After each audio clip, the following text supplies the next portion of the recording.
So magpapalit tayo ng rubber damper natin mga tol. Mas malaki na yung binili ko. 24mm yung pinakang height nito. Yan yung nakakalagay dito. Yan, ito yung isa. Tapos meron pa yung isa dun sa ilalim. Bali dalawa. Kasi yung stock natin manipis. Yan, medyo bakal na yung tumatama. Matagtag na siya. So kung nakapagpalit na ako ng shock, hindi naman sa shock yung problema. So pagka may angkas ako tapos nadaan sa hams, umuumpog na siya doon rekta sa bakal. So ito yung ipapalit natin. So bago na, para ma-access natin yon, babaklasin natin to, tatanggalin to, pati itong puwan, tsaka itong bracket natin. Let's go.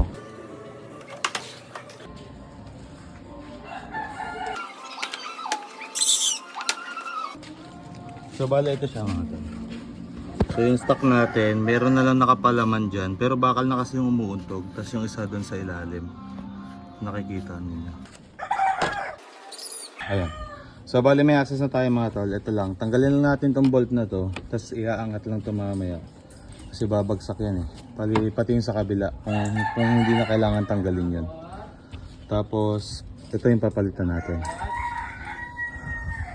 Pero mas madali ma-access to pag naka-side stand, tignan nyo. So ito ilalagay natin dito ngayon yung bago. Mas mataas na siya kumpara sa stock. Ayan o. So kung gusto niyo bumili mga to, lalagay ko na lang yung link nito sa description. Para sa mga naka PCX dyan, 160, ADB 160, click 160, pasok ko sa inyo. Let's go. So bali na ikabit na natin mga tol. Yan. Bali yung diskarte dito, unahin nyo yung sa ilalim. Kasi pag nakabit nyo na sa ibabaw, medyo mahirap kalasin yung sa ilalim. So ang tatanggalin nyo muna dapat yung sa ilalim bago nyo ilagay ito.